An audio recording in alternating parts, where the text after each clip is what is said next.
listening to the MusicMarketing.com podcast. How to sell more music, get more people to your shows, and make more money in the music business. Here's your host, music marketer, and author of the book Six Figure Musician, David Hooper. Joining David is his co-host, Wendy Wallace. This is the MusicMarketing.com podcast. This is episode number 6 from Nashville, Tennessee. I'm David Hooper, the founder of MusicMarketing.com. My co-host from Toronto, Ontario, Canada, Wendy Wallace, is joining me. Hello, Wendy. Hello, David. How are you? I'm great. I'm very excited to be back with you. You're always excited at the beginning of these podcasts. I'm very excited at the beginning of the podcast because we got a lot of great content to talk about. I have to give a kind of a note, though, of why we've kind of been absent the last week. We haven't really been, but unfortunately we had an episode of the MusicMarketing.com podcast that went to podcasting heaven. Yes, and it was all my fault. Last time we did a show, wasn't last week, whenever we did the show last, you had teased that we had this amazing interview coming up with a musician who created a documentary based on the last 10 years of his life as a touring musician in an unsigned band. And we did this incredible interview with this guy. And by accident, I deleted the audio file. So hopefully, and I'm pretty sure that he'll be cool about it, but later on in a few months, when his documentary starts to hit film festivals and more people have access to it, we'll interview him again, and it'll be a better time, because then if he says anything that sparks your interest, you'll be able to actually check out the documentary, whereas these days you really can't. Yeah, it's 10 years in an unsigned rock band. Be on the lookout for it. The band is August Christopher, so we'll bring Chris back in here and dig into that a little bit. But for this episode, we're going to talk about how to get what you want. I've got 4 steps. I was just blogging about this earlier this week with 7 steps to do anything, including sell a record, which is why I was blogging about it. I was very inspired. I've been inspired by the new Daft Punk album that's upcoming, I've heard one song off the album, and that's great, but I've really been inspired by how they're promoting it. Were you a fan of their music back in the 90s? Well, they weren't around during the 90s. Well, yeah, I guess they were. Yeah. In the late 90s. Yeah, 93 I think is when they first came. But I think of them as like a late 90s band. When I think of the 90s, I think of the early 90s. So okay. I was probably inspired by the stuff they were inspired by. Right. And strangely enough, that's who they have on this video that I just saw that inspired me to write a blog post and what we're going to talk about tonight. Nile Rodgers of Chic. I've loved Chic since I was in high school in the late 80s, early 90s, and I was a guitar player, and this guy is probably the best rhythm guitar player that I've ever heard. Just unbelievable. He's a great producer. He produced Madonna, Like a Virgin. He produced and played on Let's Dance. Remember the song by David Bowie? Notorious by Duran Duran. David Lee Roth. I mean, I just looked up his credits. There's 2,500 credits that he has. Some people will know Rapper's Delight. That was a Chic sample. Yeah, so he had some big records. He is one of the top producers of all time. Chic, people may not know the band Chic, but you know Good Times. I mentioned Rapper's Delight samples. At Le Freak, Freak Out. That was the number one single, the number one selling single ever for probably 30 years. I think it's since been something different with all digital downloads and all. But classic song has been sampled a bajillion times, and he's a really, really cool guy, and I was inspired by his video because apparently Daft Punk is an electronic band. People know them for, around the world. There are different songs they've had that have kind of crossed over out of the club into the public realm, let's say. And they were using electronics, and they were using samples. They're really great with samples. And they decided that they did not want to use samples on the new record. And who do you go to but the king of dance music, Nile Rodgers, for that. So he's talking about working with them, talking about playing guitar. And what I did is I analyzed the video because he did such a great job. They're not going to go on tour for this album, and I'm not sure if that's because there are no samples and it's not something they can just play. They have to do it live. But for whatever reason, they're doing a really great job of without touring and without the album even being out yet, of really building hype for it. Okay, can you pause there for a second? I have a question. Yeah. So, now that you talk about this and you talk about the video, what comes to mind is there seems to be this kind of trend that I'm noticing in that these artists, when it comes to promoting their CD, are actually bringing out the producer to help promote the CD. Like, I think about, like, as an example, I think, in the last few years, for example, Dr. Luke, who produced Britney Spears and Katy Perry and Kesha, thank you. He went out there and helped promote their CDs. And I think about last year when Aerosmith had a new CD out, their producer, the legendary producer Jack Douglas, also made the rounds and did interviews talking about the CD. So from a marketing perspective, what's up with that, with bringing out your producer to the forefront? Because, in the past, the producer was always like this invisible person that nobody knew. They knew maybe by name if they were really into. Yeah, only very few producers are well known, like Phil Spector, for example. Right. Yeah. Right. So what's the marketing advantage of I suppose with Nile Rodgers, of course, because he's so legendary, and in so many different capacities, right? That that some people are going to know who he is, I suppose. So from a marketing perspective, what's the advantage of bringing out your producer to help you promote your record? Well, you know what I think it is I think that these days, especially in dance music, when everything is not everything, a lot of things. It's recorded in hotel rooms, it's recorded on laptops, it's recorded in what we would call non-traditional ways. I think this is just a way for them to kind of flex their muscles as the kings of dance music, or at the top of the dance music game, by saying, like, look, we went into a real studio, we've got a real producer. And I think it's that way for anybody, because a lot of these guys are recording stuff at home, and we just don't have the same recording experiences these days that we used to. And I think there is something to be said about the talent that somebody like Nile Rodgers has, or the talent of somebody like, insert famous producer here. So I think that's a way for these records to stand out. People may not know the new artist, perhaps, but they know the producers, and it's just another kind of feather in their cap, and it's another opportunity to reach out to people and be newsworthy, maybe in a way that they wouldn't have been able to otherwise. Right. Okay. Plus, these guys, these Daft Punk guys, they dress up like robots. I don't know that they actually give interviews. Okay. Put a robot hat, and they're French. I think they probably speak English. But, with music being global like it is, sometimes you have to have somebody stand in and kind of talk the language of the people that you're trying to reach. And strangely enough, that's what we're going to be talking about today. Yeah, so let's get into that. So, when I watched that video, I'm just watching it kind of being in awe. There's Nile Rodgers in his home, and he's kind of riffing on his guitars and talking about the past and these, kind of classic 80s tunes. I'm not looking at it from a marketing perspective, so let's delve into the marketing techniques that were used in that video. Well, I think the whole technique of this album, what they're saying is that dance music is on life support. Are you sick of a quote-unquote DJ with a laptop getting up on stage and just pressing a button and not doing any work?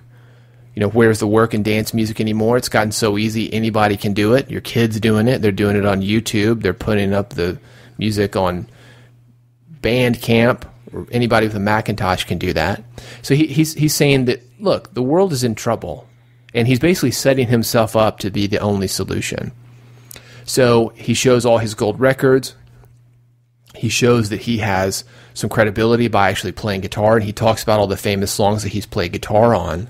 So you're starting to get really fired up, like this guy knows what he's doing.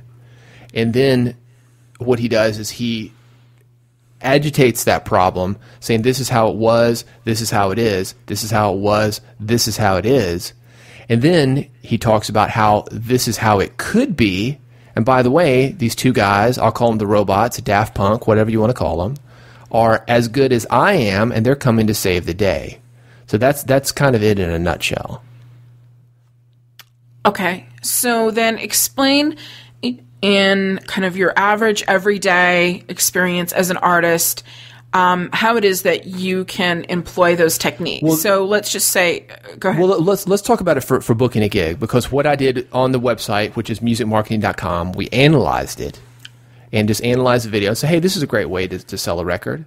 But I think for what you can do this weekend, what you can do in the next week or two, is get a gig using these techniques. And I listed 7 of them on musicmarketing.com. It really comes down to about 4 techniques. So let's say that you want to get a gig. Is that fair enough to say, Wendy? Yeah. Okay. Sure. So the first thing that you want to do when you go in to get a gig is whoever you're talking to, and let's say it's going to be the booking guy, you're going to establish the problem. In the video, Nile Rodgers, as we talked about, he established the problem saying, hey, dance music isn't what it used to be. Now, your problem, or rather the booking agent's problem, it's whoever you're talking to, it's their problem. Their problem is they're thinking, man, this club thing isn't going as well as it used to. We're not bringing in the people that we used to. We have bands that don't work as hard as they used to. And it's not that bands today are any lazier than they were back in the day, or they're any better. I mean, we just always have that revisionist memory. You know what I mean, Wendy? We look in the past and we say, man, those were the good old days. Right. So your club guy is doing that too. So what you're trying to do is get him to think about that and then compare that with how he feels today is. So it's like, hey, remember when there were 300 people in the club every night? Man, those were the good old days, weren't they? But these days, you might be lucky if you got 20, maybe 50 people. Remember when you were making money? Well, now you're not making money. So what you're going to do is you're going to establish the problem, or he will. Then what your job is to do is to move beyond that and agitate it. Again, this is what it used to be. This is what it is now. This is what it used to be. This is what it is now. Agitate it, just like a washer, back and forth. So then what you're going to do is give... Wait, can I interrupt there for Yeah, just for sure. a second? What comes to mind when you say that also too is, oftentimes when a band is reaching out to a club owner and wanting to kind of convince them to book a gig, it's like they approach it like every other band does. And so by this time, it's like the club owner is so trained to like be indifferent or almost annoyed because, oh, here we go again, another band. But if you came at it from how it is that you just explained it, I think you'd be doing something a bit different, and therefore just kind of, for probably 9 times out of 10 would get his attention more effectively than if you just approached it in the same way that everybody else does, which is... You're onto something. You're not approaching it in the way that everybody else is. But here's the other thing, is you're approaching it in a way that solves his problem. And it's about him. Right off the bat. What bands do, a lot of bands do, is they make the mistake of thinking it's all about them. Hey, we're the best. Our music is the best. We're the best. We're the loudest. We got the biggest PA system, whatever. None of that stuff matters. The only stuff that matters for a club owner is, are there going to be people in there? And are those people going to be buying beer? Or fried cheese, or whatever the club owner sells? Is the guy going to be making money? And are his people going to be having a good time? Or are they going to come back and spend more money? So so you're doing something different than most people, but you're also, in that difference, listening to what his problems are, and again, agitating them. Just kind of getting him all up and worked up in a lather, and you're going to come in with the solution, which is rinsing it off. And that's where I was before we kind of went on that, but I'm glad you brought that up, which is that you're going to give the solution. Again, it's how things used to be, how things are now. You're going to agitate that a little bit, but then you're going to tell him how things could be. Hey, listen, you remember when those bands used to work? We work our ass off, man. Here's what we do when we get a gig. And just, go through the list of it. We print up 500 flyers. We're going to be out here a week beforehand. We're going to be out here a day beforehand bringing people in. We've got a mailing list of 5,000 people. We're going to give free drinks at the door. We're going to make sure that everybody tips your bartender. We're going to be on time. We're going to do requests. We're going to do however long people want us to play for. Whatever your benefit of hiring you is. Okay. So giving him the solution, and that's it. That sounds real simple, right? It does. I think it does if you do it the right way. Well, let me give you some tips for doing it the right way. During this time, you're building rapport, and you do that by listening to the guy and understanding his needs. So he feels like, oh, this guy, this band really understands who I am. You're going to be a cool person. You're going to get along with the guy, right? So you're building rapport that way. But you're also establishing credibility, and that's taking it back to the Nile Rodgers video. When this video on music marketing starts up, it's a guy in a backwards roadster cap. He's got braids. He's got sunglasses. He looks like an artist, right? But you don't know who he is. Some people don't. So what do they do to establish credibility? Well, they show his gold records. He plays some Diana Ross song lick. He plays a David Bowie lick. They play some Chic stuff. They show all the awards that he's gotten. He talks about who he's worked with. And you're going to be doing that same thing sprinkled within your conversation, telling this guy, the club owner of the other clubs that have had success with you, of what your last gig is like. Maybe show him some pictures. Maybe show him a video. Give him proof that you are who you say you are. And then when you offer up that solution, he's going to be more likely to buy it. Okay. So that's it, Wendy. That's easy, huh? Well, it sounds pretty easy. Yeah. I mean, I think you'd have to really kind of, I guess the thing that comes to mind too is when you're putting this all together, because when you call someone, you're kind of like balancing between wanting to come across as being professional, but not making it sound like you're reading a script or you're too kind of formal, right? So you're trying to be conversational and friendly, that kind of thing. So how would you recommend people kind of get into that mode of thinking more strategically, but being able to speak in naturally? You know, I think that you have to go into any conversation, and we talk about this in the book. In the book, by the way, Six Figure Musician, available free at Musician Book. We talk about when you email somebody, you want to have one thing that you're going to ask for, one goal. Usually it's for somebody to click on a link. Sometimes it's for somebody to come to a show. So that's the only strategy that I have, is you walk in there with an agenda, and the agenda is to get yourself booked. So you have to keep that in mind. You're not necessarily there to make friends. You do want to make friends if that's possible, but you're not just going to hang out just for the hell out of it. So, you know, I think as long as you keep that one goal in mind, keep making sure that this guy's willing to make a decision and get him to make the decision, even if the decision is, hey, can I call you back next week and we'll finish this conversation out? I mean, get some kind of commitment from the guy and keep him working him up that ladder. Sometimes these guys aren't going to say yes right away. Right. I mean, and that's right. A whole nother show. This is just really kind of the 3-step process. But let's say that you can't get the gig. You know, maybe you can get in as an opening act. Well, in that case, instead of the booking agent that you're going to, and maybe you are going to the booker, you're going to go to the band that you're actually going to be opening for. Or maybe this guy say, hey, you got a band that we can open for. It's whoever your audience is. But the process is basically the same. So I don't want to get too far down the rabbit trail with this, but you know, with the various ways that we can make this thing work. But just the main thing is to focus on the 3 or 4 step solution here, which is 1, establish the problem, 2, agitate the problem, and 3, give the solution to the problem. All the while bringing in rapport and establishing your credibility that you are who you say you are and that you're going to back up what you say that you're going to do. Okay, so before we wrap up, you know what would probably really be beneficial is, can we do a bit of role playing where, say, I'm the club owner, you're the artist, and you're calling me, and you're going to use these 3 steps to kind of win me over. Can we do that? Okay, yeah. Can I set that up just a little bit?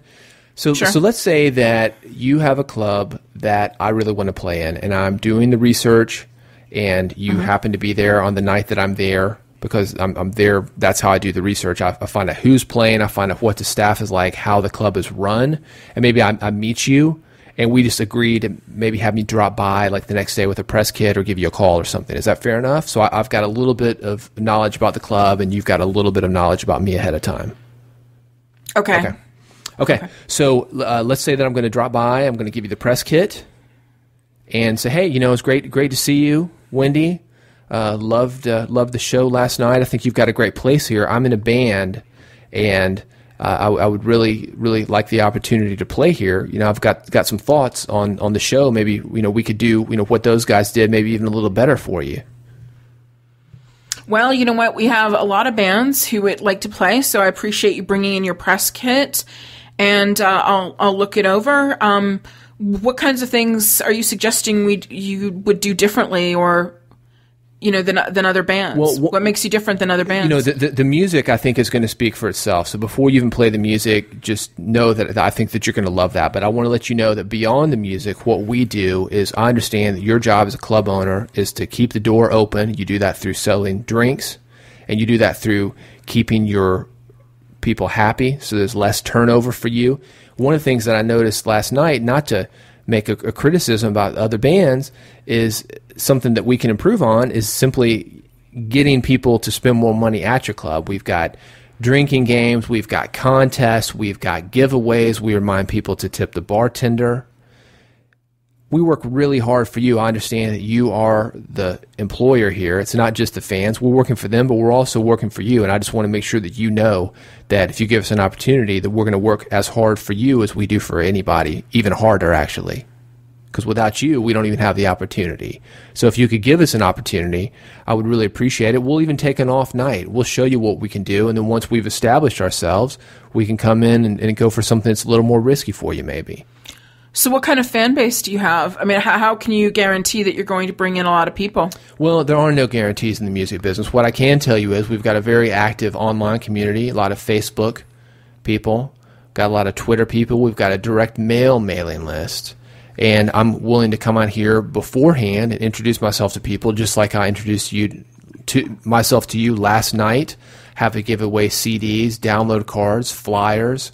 I'm happy to buy people free drinks with the cover charge that they give us to keep you happy and also to get them in the door just so they'll take a chance on us as well. We're looking at this as a long-term strategy. This isn't the kind of thing where I want to play one gig, make a few $100 and cash out. I'm looking to establish something with you that's going to last months, if not years down the road. And I'm willing to lose money on this first gig or break even just so we can make this thing happen. All right. So what you're doing is you're trying to build rapport. You're trying to let him see you in a different situation. You're trying to tell him that you understand that this is not about the music, that he's got a business. Show him that you're treating it like a business. Yeah, I like the part at the end when you mentioned the thing about like that you would actually like buy drinks, as in you want to make it as risk-free for the club owner as possible, right? Because what if this guy had never heard, or girl had never heard of you before? What if even you were not, like, it wasn't a hometown gig? You need to say something, not just to sell yourself repeatedly, but to convince them to take that risk, right? Yeah, I think that the kind of getting the ball rolling on anything is the toughest part. I mean, once people are having a good time, the drinking and the enjoying themselves will continue, but you've got to get them started up, if you will. So that's one of the things we talk about a lot in the book, Six Figure Musician, is starting that up. And I think if you were to take a gig, this is just a foot in the door kind of thing. You've got a $3 cover, $5 cover. If you're going to turn around and invest that money in drinks for people, you're not losing anything. It's actually coming out of the cover charge. So you're not going to lose anything. The bartender, though, that's another $3 in his pocket, and it's coming from you, and you can make sure that it gets there rather than somebody not getting anything at all. So, one of the things that you had said actually before we started the role-playing thing that I want you to elaborate on is that you did the research, right? So when you were setting up the whole role-playing thing, you mentioned that you had done research on the club.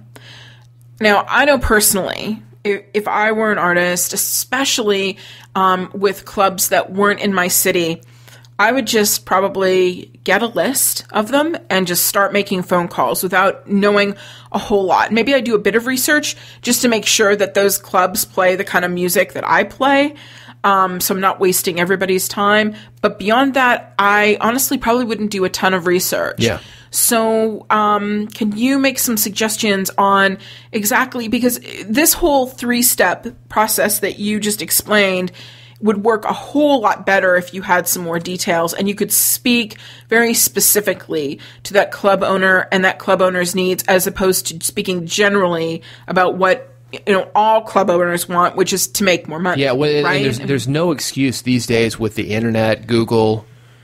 There's no excuse for not doing research. And let me tell you how we used to do research. And this is a way that still works. It's really, really helped by the internet. Every city has an entertainment weekly, and every club that's doing pretty well usually has an ad within that. Every bar, every club, whatever. So if you can do this online, or if you're going through the city, you can get that entertainment weekly. You can get the ad, find out what other bands are playing there, and look up the type of band, the style of music that they are. You kind of have an idea about how big the draw is. If they're local guys, and a lot of times they will be, because they're not headlining national acts or even regional acts coming through 7 nights a week, you can contact those guys either through the internet or through some other way, and you can get information, and that's an opportunity for you to get... Wait. Contact those guys. Are you talking about contacting the club or contacting the acts that have played? Specific, yeah. Contact the bands that are playing there. Okay, so you can get some information. Hey, listen, I'm in a band in Tuskegee, Alabama, and saw you were playing this club in Jackson, Mississippi. Just we're getting ready to come through. Want to know, your experience, if you liked it, if you think that might be a good place for us. Just if you could let me know. Most bands are pretty cool about that. They're cool about networking, especially if the Jackson Tuskegee route is something they want to look at.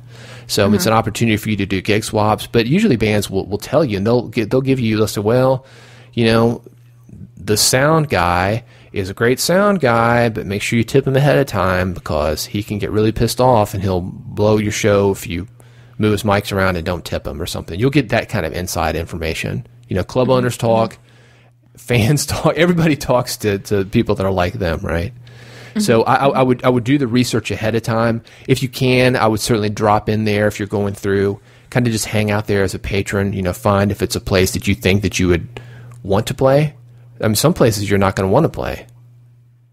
So the best thing you can do is just kind of hang out there. And we kind of set this thing up just so it was easy for me to set it up, saying like, hey, I'd met you there the night before. Sometimes the guy's going to be busy. You can't exactly hang out with him. You might get introduced to him. You might not. He might not be there. But you can still drop in his club and just kind of see the experience that you've had.